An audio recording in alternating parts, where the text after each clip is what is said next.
जो भी आपके जीवन में है, शिकायतें करने की बजाय या तो उसको बदलिए, और जिसे बदला नहीं जा सकता ना, उसको स्वीकार कर लेने में ही बुद्धिमानी है। इंग्लिश में बोले तो what can not be cured must be endowed. Radhe Shyam. साथियों, जो आज मैं बात करने जा रहा हूं, ये आपको ना जीना सिखा देगी, ये आपके जीवन को एक नई दिशा देगी, एक नए नजरिए से आप अपने जीवन को देखोगे। अभी तक छोटे बच्चे से लेकर बड़े बुजुर्ग तक मुझे हजारों लोग मिले, लाखों लोग मिले, और मैंने देखा कोई एक व्यक्ति भी अपने उस जीवन से संतुष्ट नहीं है।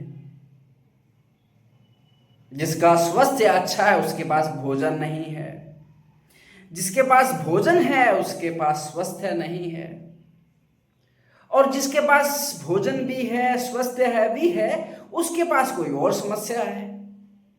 यानी मैंने एक चीज देखी कि कोई भी व्यक्ति अपने वर्तमान स्थिति से संतुष्ट नहीं है, चाहे उसके पास कुछ है या नहीं है। वो दो स्थितियों में फंसा हुआ है, जहां तो भूतकाल में घुसा हुआ है, जहां तो भविष्य काल में घुसा हुआ है, और अपने जीवन में ना वो शिकायतें कर रहा है कि मेरे पास ये नहीं है, मेरे पास वो नहीं है, उसके पास इतना है, मेरे पास इतना है। वो मतलब तुलना में पड़ चुके हैं, बिल्कुल उस कुएं के मेंढक की तरह हो गए हैं, जिनको दुनिया का कुछ पता नहीं है। उनको सिर्फ अपनी समस्या ही लगता है कि मेरी समस्या ना बहुत बड़ी समस्या है। जैसे एक दिन एक समुद्र का मेंढक एक कुएं के मेंढक के पास आ गया, तो कुएं वाला मेंढक पूछने लगा समुद्र वाले मेंढक को कि समुद्र कितना गहरा होता है। तो उसने बताया बहुत गहरा होता है। तो उसने 2000 डुबकी लगाई, पूछा इतना गहरा होता है। उसने बोला और गहरा होता है। उसने और 10-12 डुबकी लगाई, फिर पूछा इतना गहरा होता है। उसने बोला इससे भी बड़ा गहरा होता है। वो बार बार यही करता। अंत में समुद्र वाला मेंढक परेशान हो गया और उसने उसकी कुएं वाले मेंढक की टांग पकड़ी और समुद्र में फेंक दिया। परिणाम यह हुआ कि वो गायब ही हो गया, पता नहीं कहां चला गया लहरों में। उसी तरह जिस देश काल परिस्थिति में हम रहते हैं ना, हमें लगता है कि हमारी समस्या ही बड़ी समस्या है। चाहे लोगों की कोई भी अवस्था हो, लेकिन वो उस वर्तमान स्थिति से, अपनी उस स्थिति से संतुष्ट नहीं है। उनको घर की मुर्गी साग बराबर लगती है, और वो मतलब शिकायतें ही शिकायतें कर रहे हैं उसको लेकर। कुछ जगह पर ऐसा भी है कि समस्याएं वास्तविक हैं, और कुछ पर ऐसा है कि समस्याएं छुटपुट हैं, लेकिन उनको बढ़ा चढ़ाकर और ज्यादा प्रस्तुत करना, सामने वाले से संपैथी ज्ञान करना, कि ये दिखाने का प्रयास करना कि बस दुनिया की सारी समस्या ना मेरे ही पास है, दुनिया का सबसे बड़ा योद्धा ना मैं ही हूं। ये इस तरह का मतलब सबका अपना अपना पर्सपेक्टिव रहता है। क्यों? क्योंकि जब जीवन में हम कुछ कर नहीं पाते हैं तो मन हमारा बहाने ढूंढता है, एक्सक्यूज देता है, बताता है कि मैं ना बहुत ही दयनीय स्थिति में हूं, मेरी कंडीशन तो बहुत ही खराब है। जिसका परिणाम ये हो रहा है कि उन लोगों की जो ऊर्जा है वो 90% शिकायत करने में ही, बहाने बनाने में ही बर्बाद हो रही है, और 10% जो बची वो अपनी रोजमर्रा की जिंदगी में ही चली जाती है। फिर उनके जीवन में कोई परिवर्तन खास नहीं आता। बस वो जो जीवन आज जी रहे हैं वो उसी में सर्कल में घूमते रहते हैं, कुछ ज्यादा खास नहीं, पशुओं की तरह ही। बच्चे पैदा कर लेना, शादी कर लेना, कपड़े पहनना, भोजन खाना, सो जाना, फिर जागना, फिर यही क्रम तो चलता ही रहता है। इसमें नवीनता क्या है? तो इन सारी चीजों को हजारों लोगों की, कोई विद्यार्थी है तो वो विद्यार्थी जीवन में परेशान है, कोई गृहस्थ है तो गृहस्थ से परेशान है, अमीर अमीरी से परेशान है, गरीब गरीबी से परेशान है। किसी को भी देखो वो अपने जीवन से ना संतुष्ट नहीं है। तो अंत में ना मैं आपको एक लाइन बताता हूं जिसे जो भी आपके जीवन में है, शिकायतें करने की बजाय तो उसको बदलिए, और जिसे बदला नहीं जा सकता ना उसको स्वीकार कर लेने में ही बुद्धिमानी है। इंग्लिश में बोले तो what can not be cured must be endowed, मतलब जिसको बदला नहीं जा सकता उसको स्वीकार करने में ही सहन करने में ही बुद्धिमानी है, क्योंकि हमें इससे यथार्थ का बोध हो जाता है। हम इमेजिनेशन में नहीं जीते हैं, और जब हमें यथार्थ का बोध हो जाता है तब हम प्रयास करने लगते हैं उस यथार्थ में और कुछ बदलने का। लेकिन जब तक हमें यथार्थ का बोध नहीं होता, जब तक हम भूत में, भविष्य में, कंपैरिजन में फंसे रहते हैं ना, तब तक हमसे कोई खास परिवर्तन नहीं आता है। इसलिए इस लाइन को अपने जीवन का आधार बना लीजिए। जो आपके जीवन में है उसको शिकायत करने की बजाय तो उसको बदलिए, अगर बदल नहीं सकते तो उसको सहन करिए, उसको स्वीकार करिए। मैं आपको कुछ उदाहरण देता हूं अपने जीवन से। पिछले 3 साल से हजारों लोगों के साथ मैं बीच बीच में मिला भी। उनके साथ क्या हुआ, उनका जो अनुभव है, मेरा अनुभव है। अभी मैं कल की ही बात बताता हूं।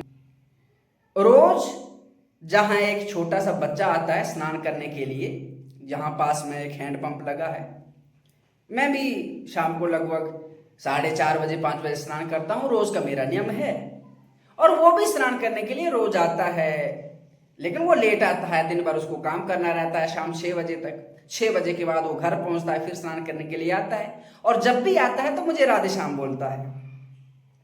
लेकिन कल ऐसा हुआ कि वो थोड़ा जल्दी आ गया अपने काम से, और मैं उस समय स्नान कर रहा था तो उसको थोड़ा इंतजार करना पड़ा। तो मैंने उसको पूछा कि आप क्या करते हो? तो बोला, पहले तो मैं पढ़ता था और सोचा था कि मुझे पढ़ना है, लेकिन मेरी पढ़ाई छूट गई और अब मैं काम करता हूं। तो मैंने पूछा उम्र कितनी है आपकी? तो उन्होंने बोला कि मेरी 18 प्लस उम्र है, लेकिन उसकी शक्ल देख के मुझे यही लगता है कि वो 16-17 साल का होगा। उसने बताया मुझे कि मैं हर दिन सुबह 8 बजे काम करने के लिए जाता हूँ, शाम को 6 बजे वापस आता हूँ, और मुझे महीने का 7,500 रुपये मिलता है। अब मैं इस व्यक्ति के साथ इसलिए काम कर रहा हूँ पिछले 2-3 साल से लगातार, क्योंकि जो मुझे पैसे टाइम पे दे देता है, कभी कभी मुझे एडवांस भी दे देता है। लेकिन जो अन्य जगह मैंने काम किया वहाँ से पैसे टाइम पे नहीं मिलते थे। मेरे घर में मेरी एक माता जी है और मेरी 3 बहनें हैं। 2 बहनें मुझसे बड़ी हैं, एक मुझसे छोटी है। जब मैं 10 साल का था तो मेरे पिता की डेथ हो गई, और फिर मुझे पढ़ाई छोड़नी पड़ी थी, क्योंकि घर में कोई कमाने वाला नहीं था। और 10 साल की उम्र से मैंने काम करना शुरू कर दिया। एक बहन की मैंने शादी करवा दी है, अब मैं दूसरी बहन की शादी के लिए पैसे जोड़ रहा हूं। और उसके चेहरे को मैं देख रहा था, वो बोल रहा था ना, अंदर से ना एक बहुत गहरी पीड़ा भी हो रही थी, और उसको देख के ना उसको प्रणाम करने का मन कर रहा था, क्योंकि वो 10 साल का था जब उसके पिता की मृत्यु हो गई। वो बहाना दे सकता था कि मैं तो बच्चा हूं, अभी मैं अपना ही जीवन नहीं पाल सकता हूं, तो मैं फिर घर में जो 4 सदस्य हैं, एक माता जी हैं, 3 बहनें हैं, उनको कैसे पालूंगा? फिर उसने उनको पाल भी रहा है, और बता रहा था कि जब बड़ी बहन की शादी कर लेगा तो उसके बाद मेरा नंबर भी आएगा, लेकिन मुझे पहले ना घर बनाना है, उसके बाद मैं अपने बारे में सोचूंगा। उसके चेहरे पे ना एक मुस्कान थी। उसने भागना नहीं चुना, उसने शिकायत नहीं की कि मेरे पिता 10 साल की उम्र में मर गए और मुझे घर का भार संभालना पड़ा। हाँ, एक ग्लानि थी उसके चेहरे पर कि मैं शिक्षा पूरी नहीं कर पाया। मेरी इच्छा तो थी, लेकिन वो जो कर रहा है उसमें स्वाभिमान दिखता था, उसमें गर्व दिखता था। वो आज मान लो 18 साल का है, 19 साल का है जैसे उसने बोला, लेकिन हम सब अगर उससे तुलना करें तो हम देख लें अपने आप को। आप कहीं घर में रहते होंगे, आपके ऊपर छत है, जो भोजन आप खाते हो उसके लिए कोई घर वाले व्यवस्था किए हैं, हफ्ते में 2-4 बार कपड़े भी आप बदल लेते हैं, शैम्पू है, साबुन है, ना जाने कितने तरह के तेल हैं, ना जाने क्या क्या आपके पास खाने पीने के लिए है, दोस्तों के लिए मटर गश्ती करने के लिए सब कुछ है। और फिर भी आप अपने जीवन में लेकर इतनी शिकायतें करते हैं, मेरे जीवन में ये हो गया, मुझसे ये नहीं हो रहा है, मेरी माता जी ऐसे हैं, मेरे पिताजी ऐसे हैं, मेरे दोस्त ऐसे हैं, मेरा घर ऐसा है, मेरा वातावरण ऐसा है, मेरे पास ये नहीं है, मेरे पास वो नहीं है। नाना प्रकार की शिकायतें करते रहते हैं। कुछ लोग तो जहां तक भी बोलते हैं कि आप कैसे रहते हो, मच्छरों के लिए क्या करते हो, हमें तो मच्छर बहुत परेशान करते हैं, बताओ कोई सोल्यूशन। यार, आप घर गृहस्थी में रहते हो, क्या सोल्यूशन बताऊं मैं आपको। मैं कोई मच्छरदानी या कोई दवाई साथ लेके नहीं घूमता हूं, जहां रात पड़ जाती है वहीं सो जाता हूं। अब खाएं तो खाएं, कितना खाएंगे भाई, भगाएंगे, कुछ तो भागेंगे, जो खाएंगे तो खाएंगे। और मच्छरों को लेकर अपनी यात्रा थोड़ा ना रोक दूं मैं। और मुझे फिर भी लगता है कि थोड़े खाते हैं तो वो थोड़ा सा मुझे थोड़ी डिस्टर्बेंस महसूस होती है। पहले तो बहुत अधिक होती थी, लेकिन मैं एक घटना बताता हूं। यात्रा करते हुए मैं प्रयाग में पहुंचा और वहां एक आश्रम मिला मुझे, जो पुरी वाले महाराज जी हैं, शंकराचार्य जी महाराज, उनके आश्रम में रात्रि विश्राम किया। भोजन उन्होंने दे दिया और बाहर बरामदे में, खुला बरामदा था, पीछे ग्राउंड थी, वहां 2 बेंच लगे हुए थे। तो मुझे बोल दिया गया है कि एक बेंच पे आप अपना आसन लगा लीजिए। मैंने भी लगा लिया और मेरे पास ना नीचे उस समय फोम था रखने के लिए, बिछाने के लिए, ऊपर से मैंने एक धोती ओढ़ ली, यही तो रहता है मेरा। लेकिन मैंने देखा दिन में मुझे एक महात्मा जी से मुलाकात भी हुई थी वहां पर, ऐसे रोड में घूमते हुए। शाम को वो भी वहीं आश्रम में आ गए, पता चला कि वहीं आश्रम में रहते हैं। लेकिन इतने अद्भुत कि रात्रि में जब वो सोए, उनने नीचे उस बेंच पर ना तो धोती बिछाई, ना तो कुछ ऊपर लिया, बस अपने शरीर पर नीचे वाले अंगों को ढकने के लिए सिर्फ आधी धोती पहननी थी बस, और कुछ भी नहीं था उनके पास, और सो गए।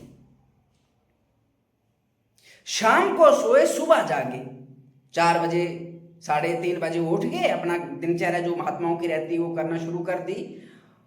और उससे पहले ना मैं भी सोचता था कि यार ना ये मच्छर खाते हैं, क्या किया जाए, मच्छरदानी ले ली जाए, क्या किया जाए। मतलब कभी कभी मैं सोचता था, हर दिन नहीं लेकिन कभी कभी।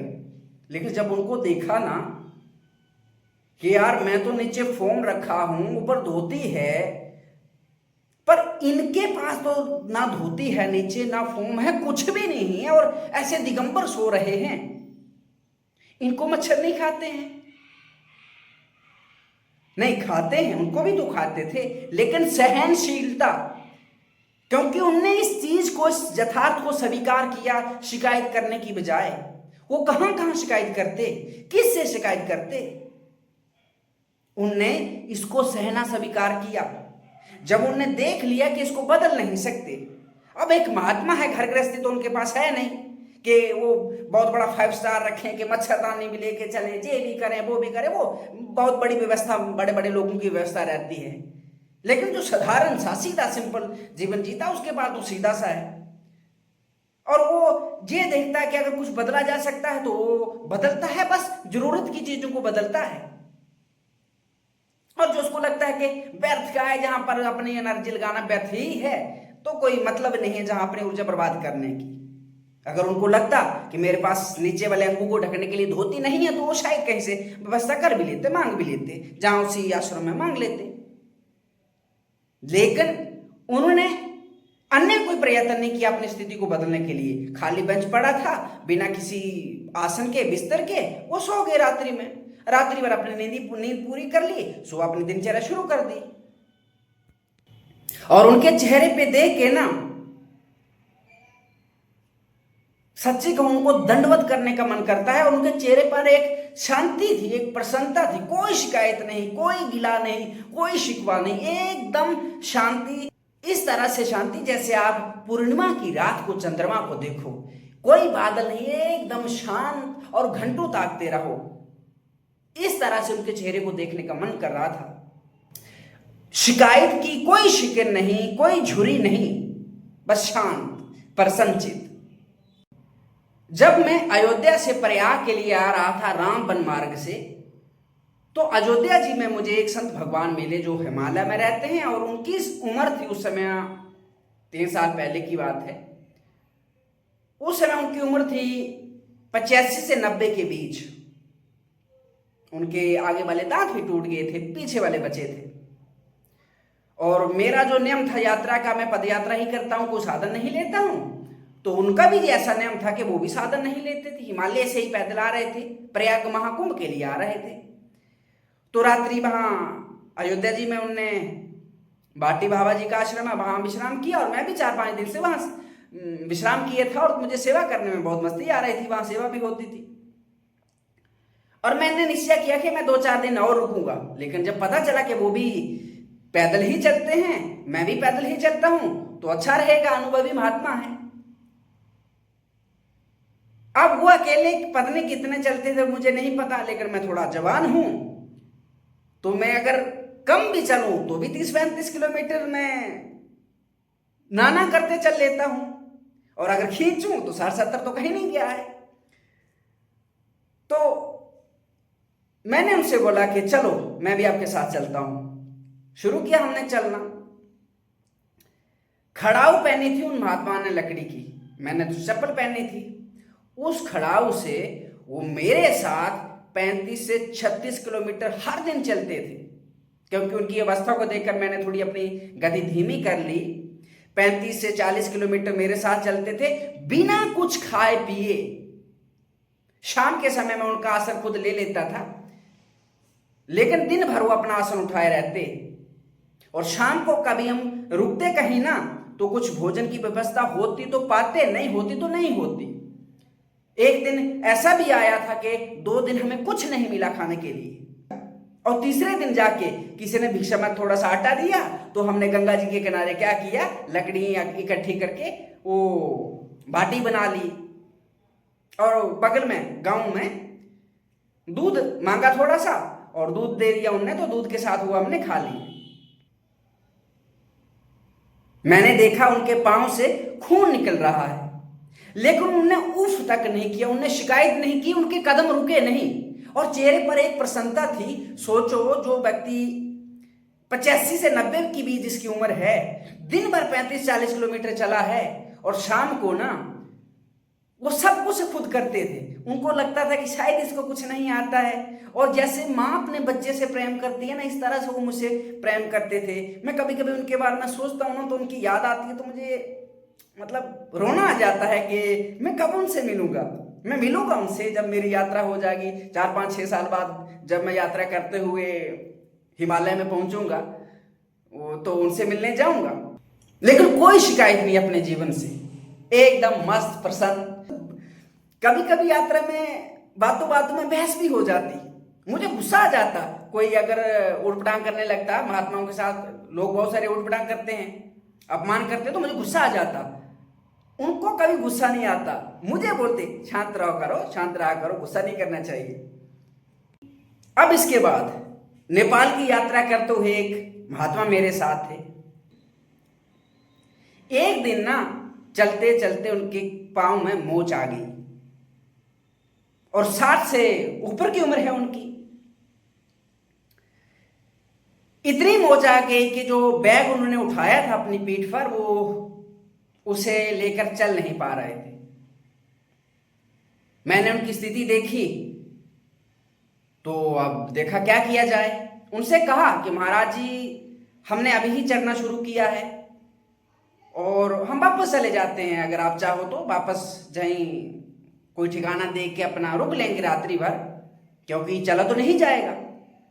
और जहां हमें जाना था वो ना जाने कितने किलोमीटर पहाड़ के ऊपर था, एक मंदिर था, वहां जाना था। उनने मुझे बोला, देखो वापस तो नहीं होंगे, अब आगे कैसे पहुंचेंगे भगवान जाने, देखा जाएगा। लेकिन जब उनकी स्थिति देखी, वो चल नहीं पा रहे थे, उनका बैग मैंने ले लिया और उनको अपना दंड दे दिया, जो अभी भी जो पीछे रखा जे वाला, कि आप धीरे धीरे चलो। उनसे चला नहीं जा रहा था, उनकी जो स्थिति थी, लेकिन मैं भी कुछ कर नहीं सकता था ना। अब मैं मान लो उनको उठा भी लेता तो कैसे उठाता, 2 बैग तो मेरे पास पहले हो गए थे, एक अपना बैग है 10-15-20 किलो का होगा, उनका बैग है 10-15-20 किलो का होगा, तो अब बताओ उनको भी कैसे उठा लेता मैं, और चढ़ाई चढ़नी है। लेकिन मैंने उनसे बोला कि आप धीरे धीरे आइए, मैं चलता हूं, क्योंकि मैं ये दोनों बैग लेके चलूंगा तो अब मैं खड़ा होके चलूंगा तो थक जाऊंगा, तो इसलिए मैं 2-3 किलोमीटर का डिस्टेंस तय करके विश्राम करूंगा। बीच बीच में आपको अगर कोई दिक्कत आ गई तो फोन कर लीजिएगा, और जहां तो मैं ऊपर ऊपर चढ़ के ऊपर से आवाज देता रहता उनको। ऐसे करते करते हमने वो पहाड़ चढ़ा, पहाड़ पर ऊपर पहुंचे, फिर वहां जाके थोड़ी भोजन की व्यवस्था की। वहां कोई भिक्षा करने के लिए तो ठिकाना था नहीं, दुकान नहीं थी, तो वहां पर अपने पास जो भी हमारे पास पैसा था, तो हमने दूध लिया, थोड़ा सा आटा छाटा कुछ लिया और लकड़ियां इकट्ठी करके भोजन प्रसादी बनाई, दूध के साथ पा लिया। रात्रि वहां बिताया हमने, और दूसरे दिन वहां से आगे की यात्रा शुरू करी। ये कहानी नहीं है, ये उस दर्द के साथ लड़ाई है कि अगर वो आपको हो जाता ना, तो आप 1 हफ्ता उठ नहीं सकते थे चारपाई से। लेकिन दूसरे दिन वो महात्मा फिर वही जो 15-20 किलो का जो उनका बैग था वही उठाकर मेरे साथ चले। जब मैं चलता हूं तो ऐसा नहीं है कि मेरे पास छाता रहता है, ऐसा नहीं है कि मेरे पास कोई ऊपर पकड़े कुछ रहता है, नहीं, धूप रहती है, मैं धूप में भी चलता हूं। मैं जम्मू कश्मीर का रहने वाला हूं, और वहां हमारे इतनी गर्मी नहीं पड़ती है जैसे इस मध्य भारत में पड़ती है। और जब मैंने यात्रा शुरू की, शुरू में तो कोई दिक्कत नहीं थी, लेकिन धीरे धीरे जब धूप में आता गया मेरी पूरी चमड़ी जो देख रहे हैं ना, धूप से जल के बाहर की कैंचुली शाम की तरह उतर गई है। लेकिन मैं रुकता नहीं, चलता रहता हूं। जब थक जाता हूं तब थोड़ा सा विश्राम करता हूं, फिर चलता हूं, क्योंकि शरीर है भैया, इसको भी थोड़ा इसका ध्यान भी रखना पड़ेगा। कभी कभी यात्रा में कोई अपमान कर देता है, बहुत बार ऐसा हुआ, बहुत घटनाएं हैं। गुजरात की यात्रा करते हुए भी कुछ ऐसा घटना हुई। मैं था, मेरे साथ एक महात्मा और भी थे। हम कुछ भी नहीं कर सकते हैं। अब क्या करेंगे सामने वाले से, हम क्या उसको गाली दें? वो माँ बहन की गाली दे रहा है, वो कह रहा है कि ढोंगी हैं, पखंडी हैं, सनातन को गाली दे रहा है, वो हमारे धर्म को नहीं मानता है, या दारू पिया है, या कुछ भी किया है। अब क्या कहेंगे? मैं जब यात्रा करते हुए उत्तर प्रदेश से बिहार के लिए आ रहा था, बक्सर का पुल पार करते ही पीछे थोड़ा एक स्थान था, रात्रि होने वाला समय था, वहां मुझे था कि आप कुछ स्थान मिले, मैं रहा रुकूं, क्योंकि अंधेरा हो गया था। तो वहां एक लोगों ने बताया पास में एक आश्रम है, वहां आप रुक सकते हैं। लेकिन सावन का महीना था, तो वो जो पुरुष रहते थे आश्रम में, जो व्यवस्था करते थे, वो कहीं कावड़ लेके गए थे और 2 माता लोग ही थे। तो मुझे लगा कि माताओं के साथ रुकना सही नहीं होगा, मैं आगे बढ़ गया। लोगों ने बताया कि पास में एक हनुमान मंदिर है, वहां आप रुक सकते हैं। लेकिन जैसे ही हनुमान मंदिर में गया, वहां पर कुछ गांव के लोग बैठे हुए हैं, तो मैंने बोला कि जहां विश्राम करना है रात्रि भर, मैं रुक सकता हूं कि नहीं। इतने में कुछ लोग शराब पिए हैं, अभी भी वो मैंने वीडियो रिकॉर्ड की है, कभी भविष्य में आपको दिखाऊंगा, गाली देने लग गए कि बोले तुम ऊंची जाति वाले हो, तुम जाओ अपने काशी में रहो, तुम जाओ अपने अयोध्या राम जी के मंदिर में रहो जहां तुम नहीं रह सकते। माँ बहन की गाली देने लगे, उल्टा सीधा कुछ बोलने लगे। पहले तो मैं शांत रहा, लेकिन बाद में वो हाथापाई पे आ गई, तो मैंने भी दंड उठा लिया कि अब आगे बढ़े तो फिर देख लेना। और फिर कुछ बुजुर्ग लोग आए, उन्होंने बोला कि महाराज जी आप इनको क्या कहें, आप चले जाइए, आपके लिए जहां सेफ नहीं है। फिर रात थी, क्या करता, बड़ा आगे थोड़ी दूर गया, 2-4 किलोमीटर, तब जाके कहीं एक मंदिर मिला और उस मंदिर में मैंने रात्रि बिताई। अब रात हो गई थी, खाने की कोई व्यवस्था नहीं थी। फिर बाद में वहां कोई जो गांव के लोग आए, उन्होंने जब मुझे देखा तो पूछे महाराज जी की भोजन की कुछ व्यवस्था। हम बोले क्या कहें बाप, रात की में क्या कर सकते हैं, ठीक है जो भी है देखा जाएगा। तो फिर उन्होंने क्या किया, एक पास में कोई बताया कि दुकान है, दुकान से थोड़ा सा चूड़ा, आप जानते हो कि चूड़ा और दही लाया, उसके गुड़ के साथ वो खा लिया। यात्रा करते करते एक महाराज जी मिले, मैं उनका नाम तो नहीं बताऊंगा, बहुत सूखे से, नियम के इतने कठोर और इतने जिद्दी ना कि भले उनके प्राण चले जाएं वो अपने नियम नहीं छोड़ते हैं। कुछ भी हो जाए, वो बीमारी कुछ भी हो जाए, कितनी बड़ी हो जाए, दवाई नहीं लेते हैं। यात्रा में वो कुछ समय के लिए साथ थे, उनसे झगड़ झगड़ के रोज हमारी बहस होती थी कि आप दवाई लिया करो, ये क्या नाटक नोटंकी करते हो, क्या पखंड करते हो, ये दवाई लिया करो, ये क्या नहीं। झगड़ लेते, बहस कर लेते, लेकिन वो चीजों को सहन करते, कभी वो दवाई नहीं लेते, जितना बड़ा उनको कुछ हो जाए। इस लायक भी नहीं होते, कभी कभी वो चलने लायक है तो भी वो बैठते नहीं, को लड़ना चुनते। उनका यह था कि जब तक शरीर मेरा साथ देगा ना, और नहीं भी देगा, जबरदस्ती इससे मैं काम लूंगा, हार नहीं मानूंगा। और कभी उन्होंने अपने जीवन से शिकायत नाम की कोई चीज नहीं की। यात्रा करते करते कभी कभी अचानक वातावरण बिगड़ जाता है। जब नेपाल की हम यात्रा कर रहे थे तो मेरे साथ वो जो महात्मा मैंने बताया, 60 साल उनकी उम्र थी। जैसे ही पहाड़ हम ऊंचे चढ़ना शुरू किए, ऑक्सीजन लेवल कम होता गया, मेरा भी मुझे थोड़ा एहसास हो रहा था, लेकिन मैं पहाड़ का रहने वाला हूं तो उतना मुझे महसूस नहीं होता है। लेकिन वो तो शहर के रहने वाले थे, और जहां अपनी कुटिया में वो रहते हैं सारी व्यवस्थाएं हैं एकदम बढ़िया, ऐसा नहीं कोई नॉर्मल चीजें हैं। और फिर वो पहाड़ की यात्रा, जैसे वो चढ़ाई शुरू किए तो बहुत बार ऐसा हुआ कि उनका दिमाग सुन्न हो गया, शरीर सुन्न हो गया। फिर भी उनने वापस आना नहीं चुना, फिर भी उन्हें हार नहीं मानी। बस जब ऐसा होता तो कुछ देर के लिए हम रुक जाते, थोड़ा वो विश्राम कर लेते, लेट लेते। इतना उनके शरीर पे प्रभाव पड़ता ना कि पूरा शरीर पसीने से गीला हो जाता, एकदम से उनका शरीर पे ऐसा पड़ता, लेकिन फिर भी वो हार नहीं माने। और 4 महीने में हम पूरे नेपाल की यात्रा करके आ गए, पूरे नेपाल की, पूर्व पश्चिम उत्तर दक्षिण मध्य सारा नेपाल हमने छान मारा। शुरू में जब मैं यात्रा करता था, मैं लोगों से भागता था, मुझे ज्यादा बातें पसंद नहीं थी, नॉइस पसंद नहीं था, उसे परेशानी महसूस करता था कि जे मत करो, जे करो, ऐसा करो, वैसा करो, इस तरह का मतलब। और भागता रहता, सोचता कोई एकांत मिले, कोई खाली जगह मिले। लेकिन बाद में पता चला कमी तो मुझ में ही है। आज मुझे कोई फर्क ही नहीं पड़ता, मेरे पास में कोई ढोल बजाए, चाहे डांस करे, चाहे गाना गाए, क्या फर्क पड़ता है। ठीक है, वो अपने मस्त है उसमें, मुझे क्या दिक्कत है उसमें, कोई परेशानी नहीं है।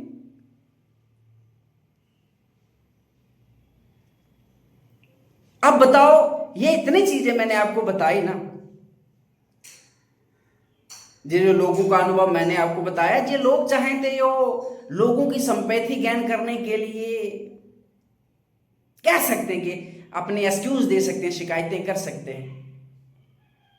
पर शिकायतें करने से ना हम और कमजोर होते हैं, कुछ बदलता नहीं है। शिकायतें करने से ना तो बदलता ही है, और जो यथार्थ हमारे सामने होता है हम उसका भी सामना नहीं कर पाते हैं। और जब हम शिकायतें करना छोड़ दें ना, जो बदला जा सकता है उसके लिए प्रयत्न करो, उसको बदलो, और जो नहीं बदला जा सकता है ना उसको सहन करना सीखो, उसके साथ रहना सीखो। अगर आपको समुद्र में रहना ही पड़े तो फिर मगरमच्छ से बैर कैसा? आप एक घर में रहते, गृहस्थी में रहते, मैंने देखा लोगों की शिकायत रहती है कि मेरा माता पिता मुझे अच्छे से ट्रीट नहीं करते हैं, मेरी भाभी अच्छे से मुझे ट्रीट नहीं करती है, मेरी ननद मुझे अच्छे से ट्रीट नहीं करती है, मेरा पति मेरी पत्नी मुझे ट्रीट अच्छे से नहीं करती है, ये है वो है। यार काहे इतनी शिकायतें? और सच्ची बताऊं ना, इन सारी समस्याओं की जड़ आप ही हैं, दूसरा कोई नहीं है। दो बर्तन जब एक दूसरे से टकराते हैं ना तो तभी आवाज आती है। ऐसा नहीं है कि एक बर्तन टकराए उससे आती है, नहीं। जीवन में एक सिंपल सा रूल बना लीजिए, कुछ भी अगर आपके जीवन में है ना, कुछ भी जो आपको लगता है कि सही नहीं हो रहा है, तो उसको ना बदलने का प्रयास करिए। जब तक ना बदलो तब तक शांत ना बैठो। लेकिन अगर ऐसी स्थिति है ना कि जिसको बदला नहीं जा सकता, तो रोज की चिक चिक से अच्छा है उसके साथ एडजस्ट करना सीख लो। बहुत सारे ऐसी चीजें हैं जिनको नहीं बदल सकते हैं। पति पत्नी है, दोनों की आपस में नहीं बनती है। अगर आप दोनों में से कोई एक व्यक्ति अकेला रह सकता है जीवन भर के लिए, तो फिर ठीक है, उससे अलग हो जाओ, समझ आता है ये बात। लेकिन अगर अकेला नहीं रह सकता है, हमारी कुछ जरूरतें होती हैं, बायोलॉजिकल, इमोशनल, सोशल, फाइनेंशियल, कुछ भी मान के चलो आप, अगर हम अकेले नहीं रह सकते हैं जीवन भर, तो फिर हम किसी दूसरे व्यक्ति के पास जाएंगे तो फिर क्या गारंटी है कि दूसरा अच्छे से आपके साथ बिहेवियर करे, एकदम शांत रहे? कोई गारंटी नहीं है ना। अब दूसरा भी ऐसा ही निकला तो फिर तीसरे की गारंटी नहीं है ना। तो कब तक आप ये बदलते रहोगे? तो इससे अच्छा है ना एडजस्ट करना सीख लो। उसी स्थिति में देखो कि अब मैं क्या कर सकता हूं, मेरे वश में क्या है। अगर कुछ किया जा सकता है, कुछ बदला जा सकता है, तो अवश्य उसको बदलने का प्रयास करिए, और जिसको बदला नहीं जा सकता है तो शांत रहिए, अपनी ड्यूटी का ध्यान रखिए। बस ये सोचिए कि इस स्थिति में मेरा कर्तव्य क्या है। जिस दिन आप दूसरे से अपेक्षा करना छोड़ देंगे, सिर्फ अपने कर्तव्य पर ध्यान देंगे ना, तो आपकी सारी शिकायतें खत्म हो जाएंगी। हमारी शिकायतें कब होती हैं? जब हमें लगता है कि हम कुछ ना करें, बस दुनिया हमारे मुंह में चम्मच भर भर के ठूसती रहे, सब कुछ दूसरे भले करें, हम कुछ ना करें। तो इस स्थिति में शिकायतें फिर हमारी माता जी हमें कुछ नहीं दे रही है, हमारे पिताजी अच्छे से नहीं कर रहे हैं, ये नहीं हो रहा, वो नहीं हो रहा है, ये कमी है, वो कमी, बकवास है, बहानेबाजी है। अगर आप अपने कर्तव्य पर ध्यान दें ना कि मेरा क्या कर्तव्य है, मैं क्या कर सकता हूं, मैं क्या कर सकती हूं, तो सारी चीजें सुलट जाएंगी, सबका समाधान हो जाएगा। इसलिए ये गांठ बांध लीजिए, शिकायतें करने से अच्छा है अगर कुछ बदला जा सकता है तो उसको बदलो, और जिसको बदला नहीं जा सकता तो उसके साथ रहना सीख लो, आपके लिए अच्छा होगा। वरना जीवन भर शिकायतें करते रह जाओगे, जो बदलने वाला होगा वो भी नहीं बदलेगा, और एक बदलेगा नहीं, दूसरा साथ रहने का आपने सीखा नहीं, तो कभी आपको कहीं जाके शांति नहीं मिलेगी। मैंने अभी तक लोगों में एक बात जो अच्छे से देखी है ना, 99% लोगों में ये है, वो अपने कर्तव्य पर ध्यान नहीं देते हैं। वो ये नहीं देखते हैं कि मेरा कर्तव्य क्या है, वो बस दूसरों से उम्मीद लगाए रहते हैं। वो चाहते हैं कि बस दूसरे गुलामों की तरह उनकी नौकरी करें, उनके लिए सारी व्यवस्थाएं करें, उनको कुछ ना करना पड़े। यही देख लो, जो मैंने 2 दिन पहले एक वीडियो बनाया था, 24 घंटों में से 24 मिनट देश के नाम, लेकिन सबकी नानी मर गई, सबको सांप सूंघ गया। क्यों? क्योंकि मैंने वहां कहा ना कि 24 घंटे में से 24 मिनट देश को देने हैं, लेकिन कोई देने वाला नहीं है। सबको देश से सब कुछ चाहिए, नौकरी चाहिए, देश हमारे लिए ये नहीं कर रहा है, देश में इतनी गरीबी है, देश में इतनी बेरोजगारी है, देश में ये खतरा है, देश में ये समस्या है। तुम बताओ, तुम देश के लिए क्या कर रहे हो? क्या कभी तुमने इस देश के लिए कुछ करने का प्रयास किया? कभी तुमने कुछ बदलने का प्रयास किया? नहीं, कुछ नहीं किया। बस चाहते हो, खाना चाहते हो कि हमारे लिए कोई फ्री में कर दे कुछ, लेकिन there is no free lunch in the world. क्योंकि इस देश में जो कर रहे हैं ना, वो भी मनुष्य ही हैं। रोटी दो हाथ से बनती है, एक हाथ से नहीं बनती है। अगर आप चाहते हो कि आपकी कोई खबर खैर पूछे, तो आपको भी चाहिए कि आप सामने वाले की खबर खैर पूछो।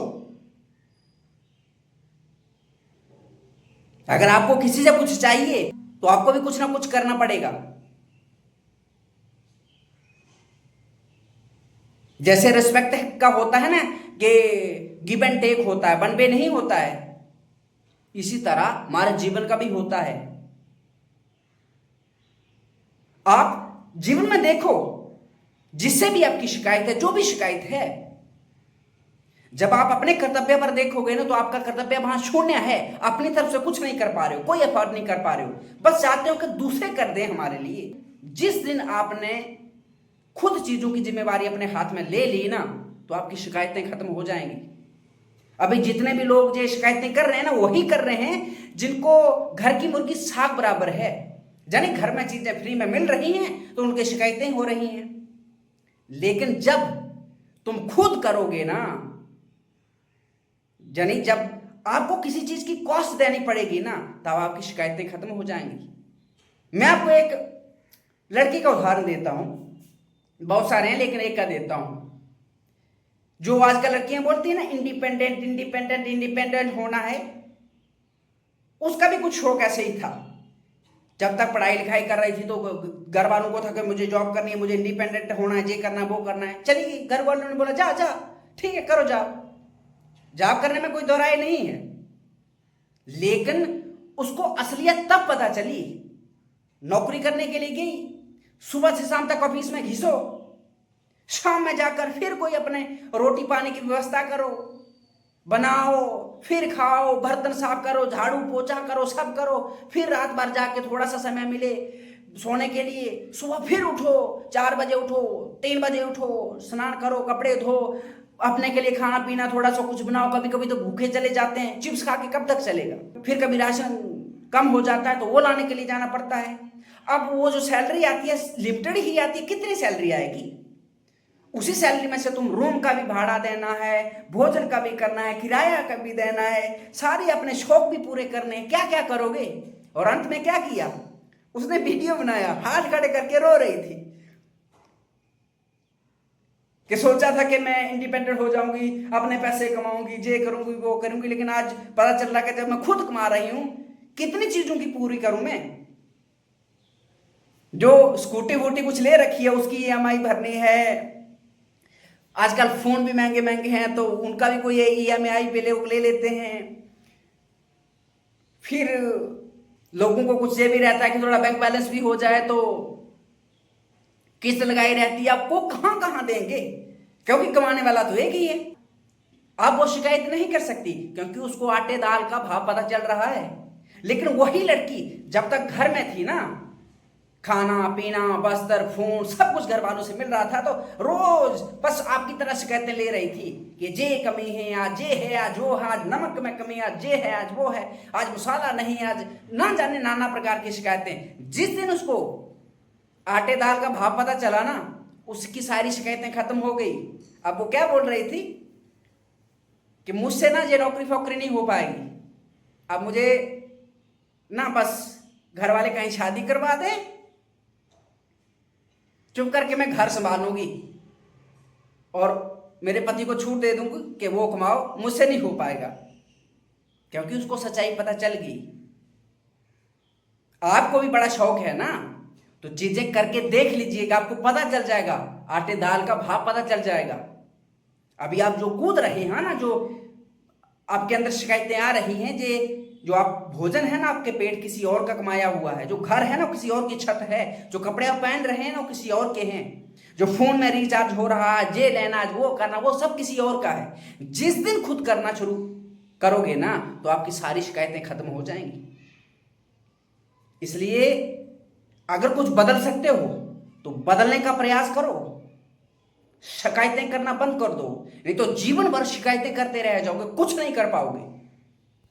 और फिर 4 दिन की चांदी, फिर अंधेरी रात। 4 दिन का तो जीवन है, शिकायतों में ही बीत जाएगा, तो फिर जियोगे कब?